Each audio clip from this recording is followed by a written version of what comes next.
हमारे प्यारे भाई हकीम नियाज अहमद दयाल। बहुत ही ब्रिलियंट पर्सनैलिटी हैं। पिछले 25 साल से डिफरेंट मैगज़ीन्स में तिब्बी आर्टिकल्स पब्लिश कर रहे हैं। इनका अपना पर्सनल ऑन ग्राउंड एक्सपीरियंस भी बहुत ज़्यादा है। तो आज हम दयाल साहब से ज़रा डिटेल्स लेंगे कि कौन सा लाइफस्टाइल बेटर है। अस्सलाम वालेकुम। वालेकुम अस्सलाम। हकीम साहब, आपसे ही बात शुरू करते हैं जी। कौन सा लाइफस्टाइल आप प्रेफर करते हैं? ऑब्वियसली हम सारे शहरों में रहने वाले लोग हैं, और वो इसलिए क्योंकि काम की वजह से, फाइनेंसेस, बच्चे, जिस भी वजह से हम लोग शहरों में शिफ्ट हो गए। तो आप बताएं कि बेहतर लाइफस्टाइल क्या है? देखें, हमारी ज़िंदगी जो है ना, इसके लिए एक लफ्ज़ बोला जाता है आबो हवा। आब पानी और हवा जो हमारा इर्द गिर्द है। अगर हम आबो हवा को देखें तो देहातों में आबो हवा के अंदर एक शाइस्तगी भी है, तरोताज़गी भी है। लेकिन शहरों में आलूदगी बहुत है, वो हवा में भी आलूदगी और पानी में भी आलूदगी है। बिल्कुल। ज़्यादातर जो हमारे यहाँ अमराज हैं वो पानी की वजह से हैं, और बकिया जो अमराज हैं, रेस्पिरेटर जो सिस्टम है हमारा, वो सारे आपकी सांस लेने में जो हवा में ज़र्रात हैं, आलूदगी है। तो अगर हम ये कहें कि लाइफस्टाइल कौन सा अपनाएं, तो मेरा ख़्याल है ये इंतखाब करना ज़रा मुश्किल है। बड़े शहरों में हमारी ज़रूरत है, बच्चों की आला तालीम है, आला मौक़े हैं, लेकिन उसमें ये हो सकता है कि बड़े शहरों में रहकर हम चीज़ें जो अपना तर्ज़ लाइफ जो है, जो हमारा बूद बाश का तरीका जो है, वो हमारी जो खुराक है, जो हमारा रहन सहन है, हम उसे देहात के माहौल पे या जो एक आबो हवा की बेहतरी है उस पर अगर हम उसे उस्तवार करें तो मेरा ख़्याल है ये दोनों चीज़ें हमारे लिए ज़्यादा मुफीद होंगी। बिल्कुल सही कह रहे हैं आप हकीम साहब, बट वही वाली बात है ना कि एक कूलनेस की बात भी आ गई है ना जी। ये चीज़ कूल है और वो चीज़ कूल नहीं है। कूल से मुराद ठंडा नहीं, कूल से मुराद लाइक कूल हम उस चीज़ को कहते हैं जिसको हम बड़ा इंटरेस्टिंग या डिफरेंट या दूसरी चीज़ों से बेहतर समझते हैं। जब आप कहते हैं कि जी मैं फ़लाँ, मैं चीचा वतनी से हूँ, खैर Chichawatni is also big place, but जैसे कि किसी गांव का नाम कोई भी हरुणाबाद, चिश्तियाँ, चिश्तिया में चिश्तिया से हूँ, तो लोग एकदम से कहते हैं कोई भी नाम ले सकते हैं, गाँव में रहते हो। तो जैसे ये कोई अच्छी चीज़ नहीं है, जबकि उसी सादा लाइफस्टाइल को, सिंपल लाइफ है ना वो, एक सादा लाइफस्टाइल को पूरी दुनिया वेस्ट में अडॉप्ट कर रही है। असल में हम अपने दिमाग से डॉक्टर साहब अगर ये खदशा निकाल देना कि ये चीज़ कूल है और ये तो बड़ी चीप चीज़ है, तो शायद हमारा दिमाग भी सेट हो जाए। जो नेचुरल सिस्टम है, वो ग़िज़ा है, वो तर्ज़ बूदबाश है या आबो हवा है, ये इंसान की फ़ितरत की ज़रूरत है, और इसी फितरी तकाज़े को पूरा करके ही हम बेहतर तौर पे अपनी ज़िंदगी को सेहतमंद और तंदुरुस्त गुजार सकते हैं। और हकीम साहब, आप हमें क्या टिप्स देंगे जो पहले वक्तों में चीज़ बहुत की जाती थी और अब नहीं होती? इस हवाले से जी एक बड़ा एक मशहूर वाक़या किसी एक दानिश्वर के हवाले से है कि जब उन्होंने अपनी 100 साला सालगिरह मनाई तो लोगों ने पूछा कि जी आपकी इतनी तवील उम्री का राज क्या है? तो उन्होंने बताया कि जी मैं सर ठंडा रखता हूँ, पाँव गर्म रखता हूँ। अब लोगों के लिए बात हैरानकुन थी कि सर ठंडा और पाँव गर्म, तो लोगों ने सर को ठंडे पानी से धोना शुरू कर दिया और पाँव को वो आग का सेक देना शुरू कर दिया। लोग बीमार पड़ गए। तो लोग उस दानिश्वर के घर चले गए, भाई तुम्हारी इस बात से हम बीमार हो गए। उसने कहा भाई अकल के अंधो, मेरा मतलब ये नहीं था, मेरा मतलब ये था कि मैं दिमाग को हमेशा ठंडा रखता हूँ, मैं गुस्सा नहीं करता और पाँव को गर्म रखता हूँ। मुझे पहले बताना था सर, मैंने तो हमेशा जिंदगी गुजार दी है गुस्सा करते हुए। मैं चलता फिरता रहता हूँ, चलता फिरता रहता हूँ। अच्छा। आप जितना चलें फिरेंगे, अभी इन्होंने बात की कि पाँव में कुछ ख़ास पॉइंट होते हैं, तो हम लोग जितना चलते हैं हमारी वो एक्टिवेट होते हैं, जितनी हम एक्टिव रहते हैं। देहातों में लोग सेहतमंद क्यों होते थे पहले? आज तो खैर आजकल तो देहातों में ये बीमारियां आम हो गई हैं।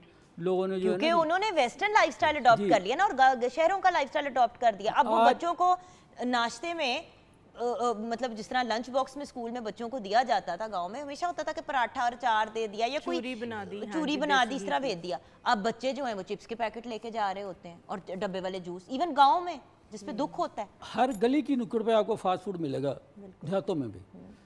तो ये जो चलना फिरना है, लोगों की जो सेहतमंदी है, जो ज़्यादा उम्र जिसे लंबी उम्र कहते हैं, उसका राज इसी में है कि हम अपने आप को एक्टिव रखें, अपने आप को कसरत में काम करें। पहले लोग चलते थे, आपके जिस्म को थोड़ी सी हरकत मिलती थी तो आपका पूरा सिस्टम इन ऑर्डर आ जाता था। अब ये है कि अब ऐसा नहीं है। जिस वजह से भी हमारी बीमारियां जो हैं, क्योंकि जब अंतड़ियां की जो हरकत होती हैं, जो अंतड़ियों के अंदर एक ख़ास किस्म के बैक्टीरियाज होते हैं, अगर वो एक्टिव नहीं होते तो आपको इजाबत नहीं होती। बिल्कुल। और हम कब्ज़ को उम्मुल अमराज कहते हैं। ठीक है, बिल्कुल सही है। तो होता क्या है, जब कब्ज़ ज़्यादा होती है, आपकी अंतड़ियों की हरकत प्रॉपर नहीं हो पाती, तो उनमें नाइट्रोजन गैसेस बढ़ना शुरू हो जाती हैं।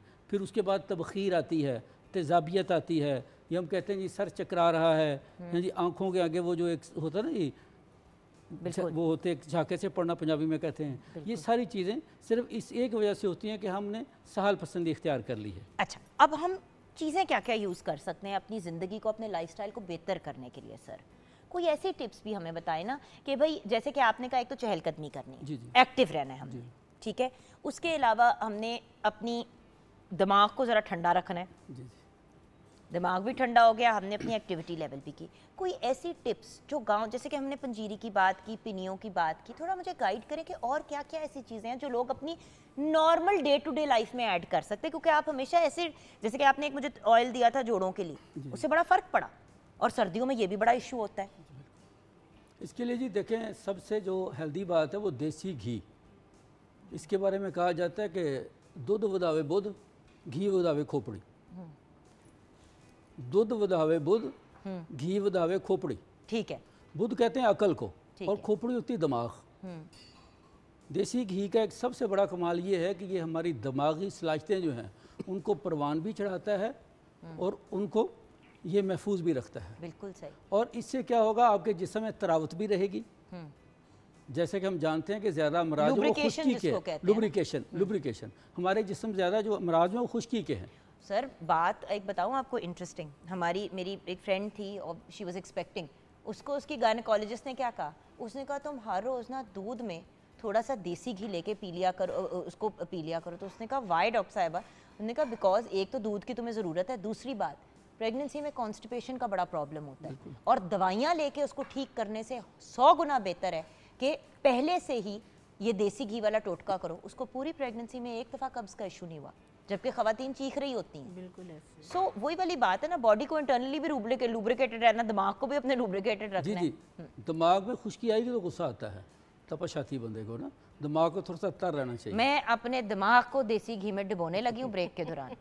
जब हम ब्रेक से वापस आएंगे तो कुछ मेरा पारा वापस नॉर्मल हो चुका होगा। हकीम साहब ने कहा कि दिमाग को लुब्रिकेटेड रखना है। मैंने कुछ घंटे तो नहीं को 4-5 मिनट अपने दिमाग को निकाला, उसको देसी घी में डाला, उसको तर करके मैंने वापस डाला। अब मैं बहुत रिलैक्स्ड हूँ। चलिए नहीं बट एक बात बताओ व्यूअर्स, जो हकीम साहब ने बात की उसी में मैं एक एडिशन करूँगी। सर पे देसी घी लगाएं, कसमें इतना अच्छा रिजल्ट है, और इतना अच्छा वो आपके बालों को वो करता है, और निकल भी जल्दी आता है। तो जो लोग तंग होते हैं ना कि सर्दियों में जब तेल लगाते हैं सर पे 2-2, 3-3 दफ़ा धोना पड़ता है, देसी घी अगर आप अपने रूट्स और बालों में लगाएंगे ना, एक तो बाल भी मॉइस्चराइज हो जाते हैं और एक शैम्पू से निकल आता है। Just to be clear, condition अच्छे हो जाते हैं। ये मैंने खुद ट्राई की है चीज़, क्योंकि मुझे वही ऑयल की प्रॉब्लम होती थी कि यार वो निकलता नहीं है बालों से, और कभी कभी ये हो जाता है रूट्स में सिर्फ लगाएं तो फिर भी निकल आता है। जो पूरा लगा लेते हैं वो देसी घी बड़ा ही अच्छा ऑप्शन है, ज़रूर ट्राई कीजिएगा व्यूअर्स। हाँ, हकीम साहब ने भी गाइड किया कि वो कौन सी चीज़ें हैं जो अगर हम करें तो हम अपने जनरल लाइफस्टाइल को बेहतर कर सकते हैं, अपने जहन को, अपनी इमोशनल स्टेट को, अपनी फिजिकलिटी को। सो यहीं पे हकीम साहब आपका बहुत बहुत शुक्रिया।